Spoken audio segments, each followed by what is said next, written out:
It was a crisp autumn morning in the quiet mountain town of Red Creek. The streets were almost empty except for a few locals heading to work and an elderly man sweeping the front of his diner. At the edge of town, a black SUV rolled to a stop near a small gas station. Out stepped a tall, broad-shouldered man in faded blue jeans, a weathered leather jacket, and dark aviator sunglasses. His long hair was tied loosely at the back, and he carried himself with the calm, heavy presence of someone used to authority. It was Seagal. Unknown to the people of Red Creek, Stephen had just been appointed the new chief of police for their department, a decision made quietly by the town council to help reform a force that had earned a reputation for bullying citizens. Wanting to get a sense of the place before his official announcement, Stephen arrived unaccompanied, blending in like any traveler passing through. He pushed open the gas station's squeaky glass door and bought a black coffee to start his morning. Outside, he leaned casually against a patrol car parked near the pumps, sipping his drink and surveying the scenic hills beyond the highway. Two officers in uniform exited the station store behind him. Both were young, known in town for their short tempers and habit of throwing their weight around. One of them, Officer Grant, narrowed his eyes at Stephen. "Hey!" Grant barked, striding over. "You think you can just lean on a patrol car like you own the place?" Stephen turned his head slowly, his sunglasses hiding his eyes, his face unreadable. "Just enjoying my coffee," he said in a low, even tone. Grant wasn't satisfied. "Get off the car now." The second officer, Davis, chuckled and added mockingly, "Looks like we've got ourselves a tough guy." Stephen pushed off the car without a word, stepping back calmly. As he did, Grant swatted the coffee cup out of his hand, spilling hot liquid across the pavement. A few customers at the gas pumps turned their heads, sensing something brewing. Stephen stood still, his posture relaxed but deliberate, eyes fixed on the officer. The crowd could feel a shift in the air, like a storm waiting to break. The coffee dripped from the patrol car's bumper, spreading across the pavement like a dark stain. Stephen didn't flinch. He just watched the liquid pool at his boots, then slowly raised his eyes toward Officer Grant. The calmness in his gaze was almost unnerving, but Grant mistook it for weakness. "What's the matter, old man?" Grant sneered, stepping closer until he was inches from Stephen's chest. "You deaf? I told you to stay away from this car." Stephen didn't move an inch. His deep voice was steady, almost quiet. "You've made your point. Now step back." The second officer, Davis, snorted and crossed his arms. "Listen to the way he talks, like he's somebody important." He laughed, trying to provoke a reaction, but Stephen's face remained expressionless. His posture was relaxed, shoulders slightly forward, like a man at peace with himself. That composure seemed to irritate Grant even more. "You think you're tough, huh? I asked you a question." Grant shoved Stephen's shoulder with an open palm, expecting to knock him back a step. Stephen barely shifted. His boot stayed planted firmly on the asphalt. A few people at the gas pumps began whispering. One man pulled out his phone and started recording. A mother with her young son quickly guided him toward their car, sensing the situation could spiral. "Sir, there's no need for this," Stephen said. His tone was neither fearful nor angry, just calm, the kind of calm that somehow makes tempers flare hotter. "I'm not here to cause trouble." Grant laughed bitterly. "Not here to cause trouble? You're loitering around a patrol car, acting all high and mighty. Show me some ID, right now." Stephen reached slowly into his jacket pocket. Davis's hand twitched toward his holster, thinking Stephen might be reaching for something else. The tension thickened in the cool morning air. When Stephen pulled out his wallet, he flipped it open and held it out. "Here you go." Grant snatched it from his hand, not even looking at it right away. "You better hope this is legit. I don't want to find out you're some drifter with fake papers." Stephen didn't respond. He simply stood, his silence carrying an unspoken weight. Meanwhile, the crowd grew. A delivery driver parked his truck nearby and joined the handful of bystanders, forming a loose half-circle, whispering to each other about the confrontation. Grant flipped through the wallet, frowned, and tossed it back carelessly. "Nothing special, figures, you can't just hang around here. This is police property." Stephen caught the wallet mid-air, calmly sliding it back into his pocket. "Officer," he said evenly, "the way you're treating me isn't right. I'd appreciate a little respect." That sentence seemed to ignite Grant's temper further. He stepped forward again, chest puffed out. "Respect is earned. You think you deserve it just by standing here with your sunglasses and your quiet voice?" At that moment, the bystanders started murmuring louder. One woman shook her head and said, "He didn't do anything. Why are they harassing him?" Another man muttered, "This is getting out of hand. Someone should call the station." Grant turned on the crowd. "Mind your own business, folks. This is police matter." Stephen's expression didn't change, but there was a subtle shift. His jaw tightened ever so slightly. He spoke again in that calm but commanding tone. "You should be careful with your words. You don't know who you're talking to." Davis laughed at the remark, nudging Grant. "Hear that? He's one of those guys who thinks he's special. Maybe he's some retired mall cop." Grant chuckled along, emboldened by his partner's mockery. "Well, pal, in this town, we decide who's special." Just then, a car pulling up to the station slowed as the driver noticed the scene. The man inside rolled down his window, clearly recognizing Stephen but saying nothing yet. He simply parked and stepped out, phone in hand to start recording as well. The energy in the air shifted again. The crowd sensed there was more to this stranger than met the eye. Grant, oblivious, leaned in closer to Stephen, lowering his voice but not his hostility. "Here's your last warning.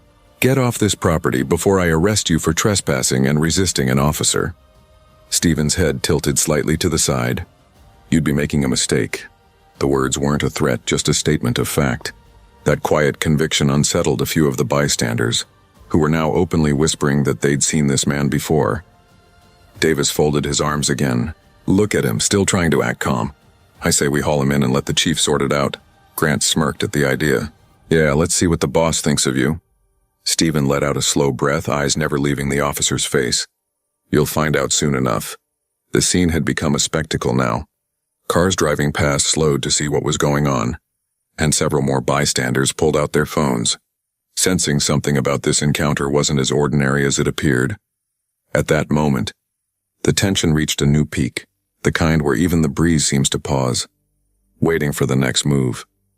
The morning sun climbed higher over Red Creek, casting long shadows across the gas station lot. The breeze that had been stirring the autumn leaves a few minutes earlier now seemed to vanish, as if even nature itself was holding its breath. The bystanders were quiet, too quiet, watching the standoff between the tall, calm stranger and the two officers who clearly thought they were in control. Grant shifted his weight from one foot to the other, his lips curling into a smirk. "You like testing my patience, huh?" he said, jabbing a finger at Stephen's chest. "I told you to move along, but you just keep standing there like you own the place." Stephen didn't budge. "I'm not here to cause trouble," he replied in a voice that was smooth and steady, the kind of voice that didn't need to be loud to command attention.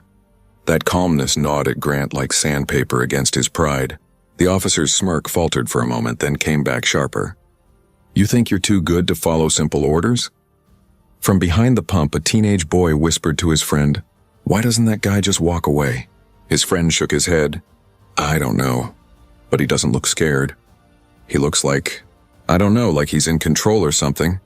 Grant took another step forward, closing the distance between them until his boots almost touched Stephen's. "I don't like your attitude. Hands where I can see them." Stephen slowly raised his hands to chest height, palms open. His movements were deliberate, unhurried, almost graceful. "There's no need for this," he said. Davis, leaning against the patrol car with his arms folded, chuckled darkly. "Yeah, listen to him, no need for this. You're the one standing here like a statue. Grant, just cuff him already. I'm tired of his smart mouth." That suggestion seemed to light a spark in Grant's eyes. He reached for his cuffs. "Good idea." The crowd reacted with a soft ripple of alarm. Whispers, a gasp from the woman standing near the door of the convenience store. "Is he under arrest?" someone asked. "Not yet," another voice answered, "but it looks like it's heading that way." Stephen stayed rooted, his eyes fixed on Grant. He didn't resist, but there was a quiet warning in his tone when he spoke. "You're about to cross a line you'll regret."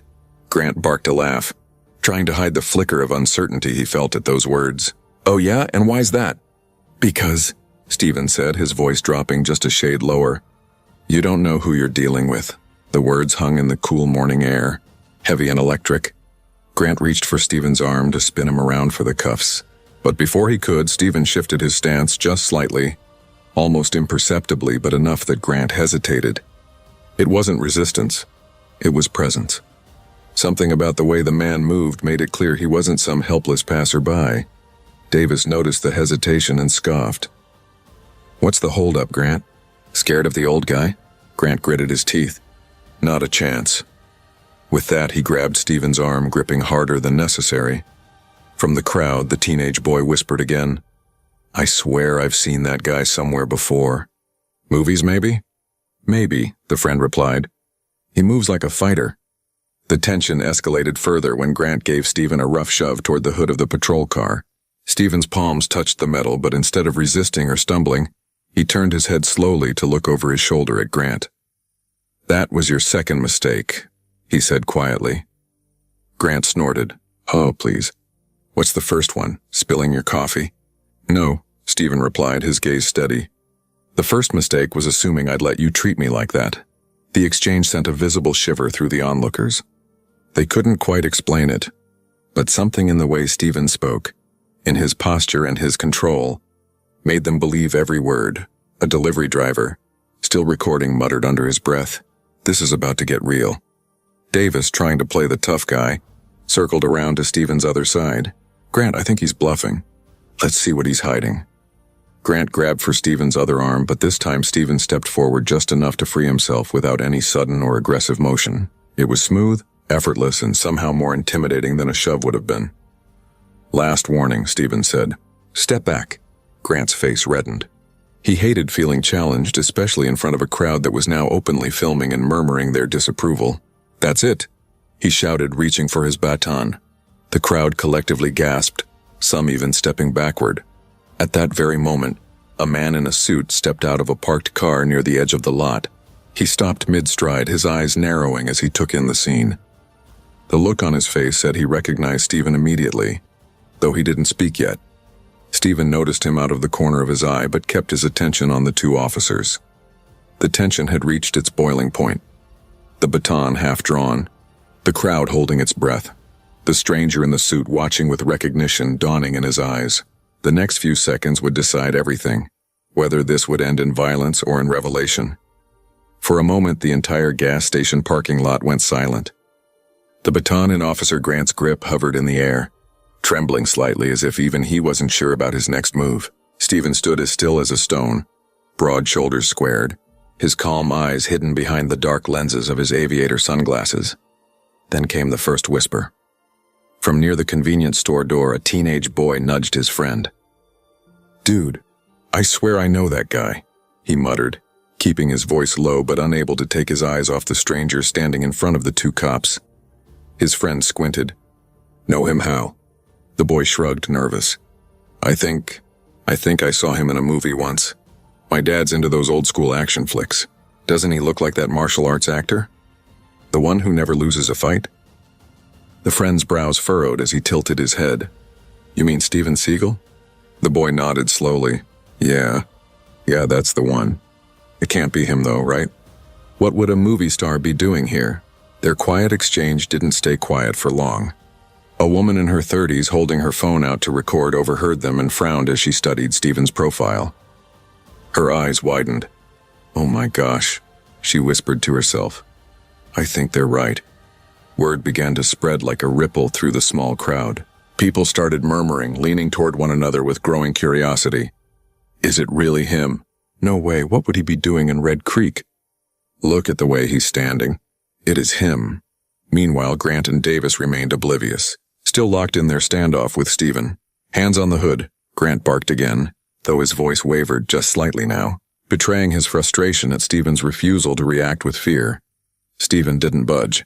Instead, he replied in that low, even tone that had unsettled the officers since the beginning. You've done enough. Put the baton away. That single sentence sent a fresh wave of whispers through the crowd. He talks just like in the movies, one bystander whispered. That voice. Oh man, it really is him. Another replied.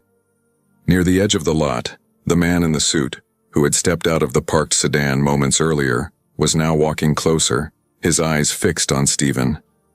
There was recognition written all over his face, and unlike the others, his expression was one of relief rather than surprise. Grant noticed the murmurs and shot an annoyed glance at the onlookers. Everybody back off, he snapped. This is official police business. A woman near the pumps folded her arms defiantly. Looks more like harassment to me, she said loud enough for everyone to hear. Grant's head whipped around, his face flushing red. "Ma'am, stay out of this Before you what?" She interrupted, not backing down.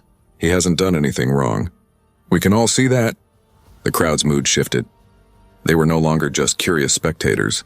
They were starting to question the officer's behavior openly.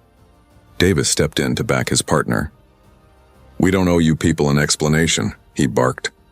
"We're handling a potential suspect here." That drew a scoff from a delivery driver leaning on his truck. "A suspect for what? Drinking coffee in front of a patrol car?" The sarcastic remark earned a few chuckles from the crowd, but the officers didn't find it funny. Grant tightened his grip on the baton. "Last warning," he hissed at Stephen. "Do as I say or you'll regret it." Stephen's head turned slightly toward the gathering crowd.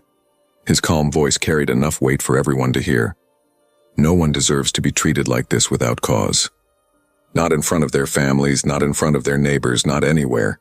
The murmurs grew louder. People nodded in agreement. The man in the suit finally stepped forward, raising a hand. "Officers," he called out firmly, "you need to stop this right now." Grant spun toward him, irritated. "Sir, step back." "This isn't your concern." "Oh, I think it is," the man replied with a faint smile. "Especially since you're about to embarrass yourselves in front of the entire department." Grant frowned, confused. "What are you talking about?" The man gestured toward Stephen. "Do you even know who you're talking to?" Grant snorted. "Some guy who thinks he's above the law, apparently." The crowd gasped softly as the tension inched up another notch. The whispers now were louder, more insistent. "That is him. It's Steven Seagal. I told you." "Are these cops really that clueless?" Stephen remained silent, almost stoic, as though he had no interest in defending himself. Instead, he shifted his weight slightly, a subtle move that conveyed complete self-control. Grant, annoyed by the whispers he couldn't quite make out, turned back to Stephen. "I don't care who you think you are. Out here I give the orders." Stephen's voice was calm but firm as he responded, "And sometimes giving orders doesn't mean you're right." The crowd's reaction to that line was immediate. Murmurs of agreement and even a few scattered claps. Grant's jaw tightened. "You're testing my patience." "Davis, get the cuffs," but Davis hesitated this time. His eyes darted toward the man in the suit, then back to Stephen, then to the murmuring crowd. Something in the atmosphere was shifting, and he felt it. "Grant," Davis said quietly, "maybe we should wait a second." "Wait for what?" Grant snapped. The man in the suit finally stepped closer, his voice dropping but still carrying authority. "You're about to arrest your new boss." The sentence landed like a thunderclap. Gasps erupted from the crowd. Phones tilted forward to capture every reaction. Davis's eyes widened, his posture stiffening as he processed what he'd just heard. Grant blinked, momentarily thrown off balance. "What did you say?" The man smiled faintly. "I said, you're about to arrest the new chief of police." The whispers in the crowd turned into a buzz of astonished chatter. People exchanged wide-eyed looks, realizing the truth behind the calm stranger's presence. Stephen remained quiet, watching the officers with that same steady gaze. He hadn't said a word to confirm or deny it. Yet, the revelation was out now, hanging in the crisp air, and the next move belonged to the two officers who suddenly found themselves standing on very thin ice. The gas station lot felt frozen in time. The murmurs of the crowd still buzzed in the background, but Grant's ears rang with the stranger's words. "You're about to arrest your new boss." Grant blinked twice, trying to shake off the uneasy feeling crawling up his spine. His baton wavered in his grip. "New boss? That's some kind of joke, right?" he asked, though his voice lacked the confidence it had moments ago. The man in the suit, Deputy Mayor Collins, folded his arms, his expression calm but cutting. "It's no joke, officer. I was on my way to the station to meet your new chief. Imagine my surprise finding him being manhandled in a parking lot by his own men." The revelation landed like a sledgehammer on the two officers. Davis shifted his weight, his shoulders stiffening as the pieces began to click into place. His eyes darted back to Stephen, searching for confirmation. Stephen still hadn't moved. He stood tall, composed as ever, a faint breeze lifting the edge of his leather jacket. Then, without a word, he slipped a hand into his jacket and pulled out a black leather badge holder. With a flick of his wrist, it opened, revealing the gleaming silver badge of the Red Creek Police Department's new chief of police. The crowd gasped audibly. Phones zoomed in, recording every detail. Grant's smirk vanished entirely. Stephen's deep voice broke the silence, steady and commanding yet never raised. "Officer Grant, Officer Davis, you wear that badge to protect the people of this town, not to intimidate them. Respect isn't a privilege you hand out to the people you like. It's the foundation of your duty." Grant's face flushed a deep red. "Chief, he stammered, but Stephen raised a hand slightly, silencing him. "You slapped a stranger. You shoved him. You humiliated him in front of the people you swore to serve," Stephen continued, his tone even, almost measured, like a teacher laying out a lesson. "That stranger turned out to be your superior officer, but that's not the point. The real problem is that you treated any man that way." The crowd grew quiet, hanging on every word. Even the distant hum of traffic seemed to fade beneath Stephen's calm reprimand. Davis lowered his gaze, shame creeping across his face. Grant, however, shifted uncomfortably, still trying to salvage some dignity. "Chief Seagal," he started, his voice rough with regret. We didn't know. You thought wrong." Stephen interrupted sharply, his words like the snap of a whip. "You saw a man you didn't recognize and you decided he didn't deserve respect. That ends today." The delivery driver near his truck nodded approvingly, muttering to the person beside him, "That's the kind of leader we need." Stephen turned slightly toward the crowd as if speaking to everyone now. "This badge," he said, lifting his own for all to see, "means we uphold the law without bias. We're not here to look down on people. We're here to protect them, whether they're wearing a suit, a uniform, or old jeans and a leather jacket like me." There was a pause. Then a ripple of applause began at the edge of the crowd, hesitant at first, but quickly growing stronger. Stephen looked back at the two officers. "You have a chance to learn from this," he said, his voice softening just a fraction. "Being an officer isn't about being the toughest guy in the room. It's about being the calmest, the fairest, the one who stands between harm and the people who can't protect themselves." Grant swallowed hard, the weight of Stephen's words sinking in. He slowly lowered the baton to his side, his posture no longer aggressive. "Chief, I'm sorry," he said quietly. Stephen didn't nod, didn't smile. He simply held Grant's gaze for a long, silent moment before answering. "Don't apologize to me. Apologize to them." He gestured to the crowd. Grant turned toward the onlookers, his voice low but audible. "I'm sorry for how I acted. That was wrong." A few bystanders murmured their approval. Others simply nodded. Stephen faced the officers again, his expression neutral but his tone softer now. "You'll both report to my office after your shift. We'll discuss training, mandatory training, on how to handle situations without turning them into confrontations. I expect better from both of you." Davis nodded quickly. "Yes, Chief." Grant echoed him, quieter. "Understood." Stephen stepped closer, lowering his voice just enough for only the two officers to hear. "You're lucky today didn't go differently. Remember that." Both men nodded, visibly humbled. Straightening up, Stephen addressed the crowd one last time. "Go about your day, folks. Thank you for standing by and keeping this peaceful. We all have a role in keeping this town safe, and that includes holding each other accountable." A burst of applause followed his words, louder this time, as phones captured his calm authority. Some in the crowd even cheered, impressed by how he'd handled the situation without raising his voice or losing his composure. As Stephen walked past the two officers toward the deputy mayor's car, the man in the suit offered a small smile. "Quite the first day on the job, Chief." Stephen's lips curved into the faintest of smiles. "Let's just hope the rest of the week is quieter." The tension that had once gripped the parking lot now felt lifted, replaced by a hum of conversation and a renewed sense of respect for the man who had stood tall without needing to throw a single punch. The autumn sun had begun to dip behind the tall pines that lined the highway, casting long, amber streaks across the gas station lot. The scene that had started as an ordinary morning scuffle had turned into something else entirely, a quiet lesson in dignity and authority. But for Grant and Davis, the weight of humiliation was only beginning to settle. They stood rigid by their patrol car, their uniforms still neat but their confidence stripped away. The crowd lingered in clusters, whispering, their phones still recording as if they sensed the story wasn't quite over. Stephen Seagal, the newly revealed police chief, remained calm and unshaken. He stood near the deputy mayor's car, speaking quietly with Collins while keeping a watchful eye on the two officers. His presence alone felt heavier than any shouted order. Collins broke the silence first. "Stephen, I'll be honest with you. I'd heard about discipline issues with these two, but I didn't realize it had gotten this bad.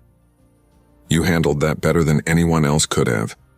The town council made the right choice bringing you in." Stephen gave a slow nod.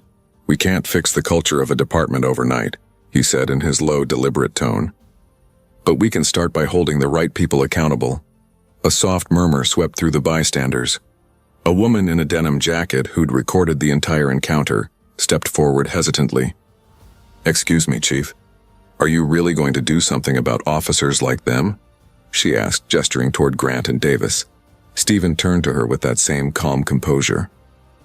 "Ma'am, everyone deserves a chance to do better, if they're willing to learn. But respect is not optional for anyone wearing this badge. Today was their warning. From now on, there will be consequences." The woman smiled faintly, reassured, and stepped back into the crowd. Grant shifted uneasily, glancing at Davis. "Chief," he finally said, clearing his throat. I know I messed up. I don't want people thinking all we do is abuse our authority. I can do better." Davis nodded quickly. "Me too. I shouldn't have gone along with it." Stephen walked toward them, his boots crunching lightly on the gravel. When he stopped a few feet away, the silence was so profound that even the distant hum of the highway seemed muted. "Grant. Davis," he began, his voice steady but carrying across the entire lot. "Today you got lucky. You confronted a man who could stand up for himself and chose not to press charges. If it had been someone else, an ordinary citizen without a voice or an audience, this could have gone a very different way. You'd be looking at lawsuits, or worse." The officers lowered their eyes. Stephen continued, "I don't expect perfection, but I expect discipline. I expect respect. You want to be trusted by the people you serve? Start by treating them like people, not suspects." A man in the crowd, an older mechanic named Earl, called out, "About time someone said that." A ripple of agreement followed, and the applause began again, louder this time. Grant's shoulders slumped. "Chief, I'm sorry. I'll take whatever punishment you see fit." Stephen nodded slightly, the faintest acknowledgement of the apology. "You'll be reassigned to community service for the next 2 weeks," he said. "You'll work alongside the very people you've been sworn to protect. You'll look them in the eye and see them as neighbors, not just names on reports." Grant nodded silently, humbled. Turning to Davis, Stephen added, "You'll join him, and both of you will attend a mandatory workshop on de-escalation tactics. You need to understand that your badge is a responsibility, not a weapon." The decision drew murmurs of approval from the crowd. A teenager near the back whispered to his friend, "Man, that's better than just firing them. Makes them earn the respect back." Stephen glanced at the onlookers. "Justice isn't just about punishment," he said, addressing everyone. "It's about making things right and giving people a chance to do better. But those chances aren't endless. Next time it won't be a lesson, it'll be a termination." The crowd cheered, some even clapping him on the shoulder as he passed. Grant's voice cracked slightly as he said, "Thank you for not throwing us off the force. Chief, we'll do better." Stephen studied both men for a moment, his face unreadable, then replied simply, "We'll see." As the crowd began to disperse, a local news van pulled up, tipped off by the flurry of social media posts already circulating. A reporter hopped out, mic in hand, eager to capture what had unfolded. "Chief Seagal," she called. "Word is spreading fast about what happened here. Any statement for the public?" Stephen faced the camera briefly, his voice low but clear. "No one's above the law. Not even the people who enforce it. Today's not about headlines, it's about doing what's right." The reporter smiled, clearly impressed by the soundbite, and turned to interview some of the bystanders. Meanwhile, Collins leaned toward Stephen with a half smile. "Looks like your first day's going viral already." Stephen chuckled softly, barely audible. "I didn't take this job for the fame," he said. "But if the story helps rebuild trust between the police and the people, then maybe it's worth it." Grant and Davis remained near their patrol car, quieter than they'd been all day. They exchanged a look, one of silent understanding that this incident had changed how they'd approach their jobs from now on. As the last of the crowd trickled away, the gas station lot fell into a calm evening hush. The incident that began as an abuse of power had transformed into a turning point for the entire department. For Stephen, it was just the start of a long road ahead. By the next morning, the quiet town of Red Creek was anything but quiet. Overnight, the cell phone videos taken at the gas station had spread like wildfire across social media. Hashtags like Turn Chief Seagal, Respect the Badge, and Justice in Red Creek were trending nationwide. Clips of the confrontation, Grant slapping Stephen's coffee to the ground, the dramatic reveal of Stephen's badge and his calm yet powerful speech, were replayed again and again on news channels. Commentators praised Stephen for keeping his composure under pressure, while others lauded the way he turned a potentially explosive incident into a teachable moment for the entire department.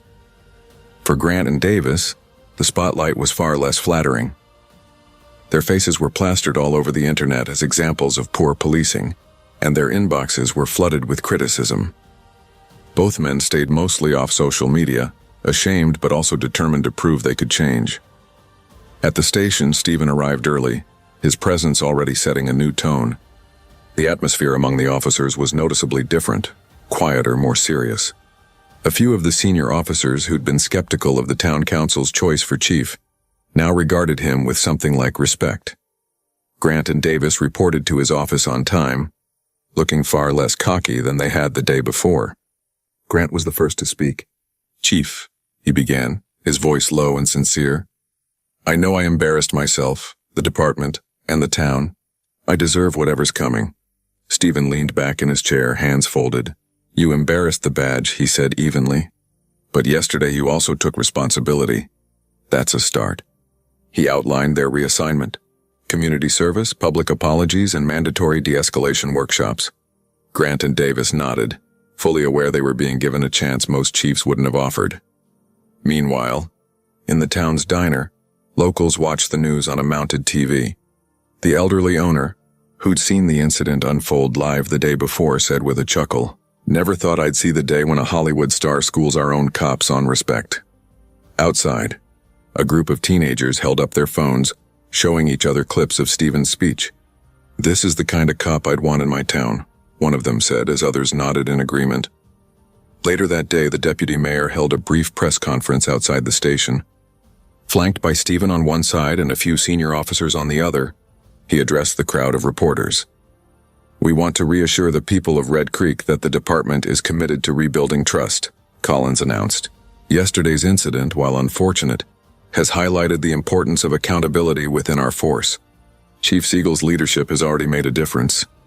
When Stephen stepped up to the podium, cameras flashed in rapid bursts. His words were simple but firm. "Uniforms don't make us better than anyone else. They make us responsible for everyone else. My promise to this town is that we will serve with fairness, humility, and respect for all people, no exceptions." The statement struck a chord, sparking another wave of applause from the small crowd gathered outside the station. Reporters asked about Grant and Davis's future. Stephen didn't dodge the question. "They're staying on for now. I believe in second chances, but not third. They'll have to earn back the trust they've lost." As the press conference wrapped up, the videos continued to rack up millions of views online. Across the country, people shared the story as an example of how leadership and respect could diffuse even the most tense situations. By evening, Stephen sat alone in his new office, the sun casting warm stripes across his desk. A faint knock at the door interrupted his thoughts. It was Davis carrying a stack of paperwork. "Chief," Davis said awkwardly, "just wanted to say, I'm glad you're in charge. Yesterday opened my eyes. I'll do better." Stephen studied the younger officer for a moment, then gave a slight nod. "Good. Prove it every day you wear that badge." As Davis left, Stephen glanced at the framed photo of the town's police department hanging on the wall. The men and women in it looked back at him solemnly, as if acknowledging the weight of the work ahead. Outside, the town of Red Creek carried on, but there was a new energy in the air, a sense that things were changing for the better. The incident that began with an unnecessary slap had transformed into something far larger, a reminder that authority is earned, not demanded, and that dignity can disarm even the most heated conflicts.